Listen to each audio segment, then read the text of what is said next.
कवी लेखक रामदास फुटाणे आज कट्ट्यावर आलेले आहेत, त्यांच्याशी गप्पा मारूया।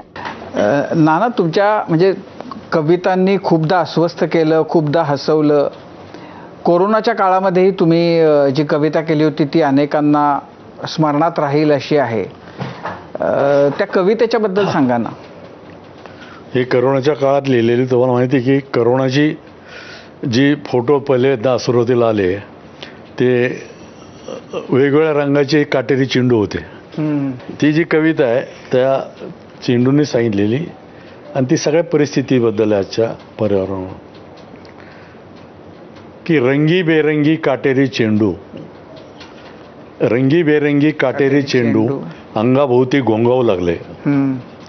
रंगी बेरंगी काटेरी चेंडू अंगाभोवती घोंगावू लागले। मी हात उगारणार तोच त्या काटेरी चेंडूंना काटेरी हात फुटले।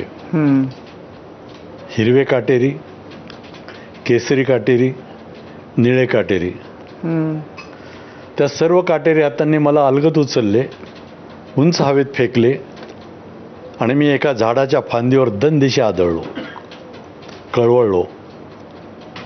तेव्हा तो पहिला काटेरी चेंडू म्हणाला की बोल बोल, या झाडावरचे पक्षी गेले कुठे? या झाडावरचे पक्षी गेले कुठे? मी फांदीला धरून उठणार तोच त्या काटेरी हातांनी मला पुन्हा अलगद उचलले, उंच हवेत फेकले आणि मी एका उंच इमारतीच्या टेरेसवर दनदिशी आदळलो, कळवळलो। तेव्हा तो दुसरा चेंडू म्हणाला बोल बोल, या टॉवर खालची झाडे, या टॉवर खालची झाडे गेली कुठे? मी केबलला धरून उठणार तोच त्या काटेरी हातांनी मला पुन्हा अलगद उचलले, उंच हवेत फेकले आणि मी हायवेच्या टोलनाक्याच्या दनदिशी आदळलो आणि घसरत घसरत सर्व्हिस रोडच्या खडीवर जाऊन पडलो, कळवळलो। तेव्हा तो तिसरा काटेरी चेंडू म्हणाला की बोल बोल, या हायवे खालची माणसे जोडणारी पाऊलवाट, या हायवे खालची माणसे जोडणारी पाऊलवाट गेली कुठे?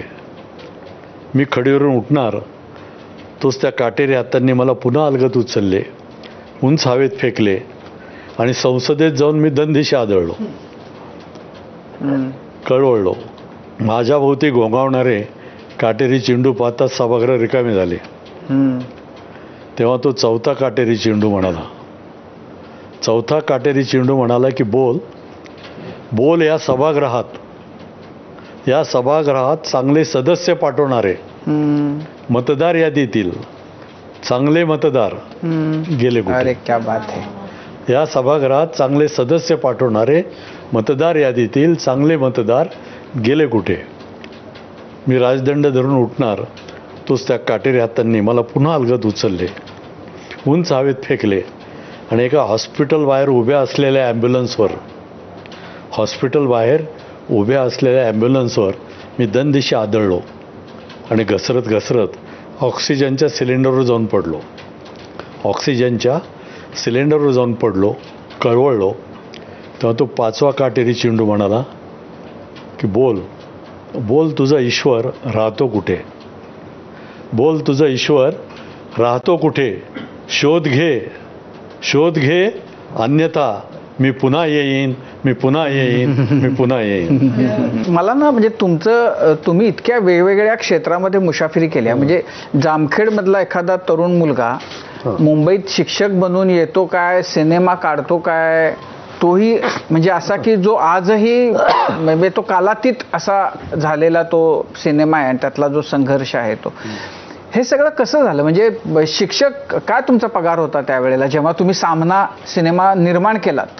त्याच्यावर मी सुरुवातीला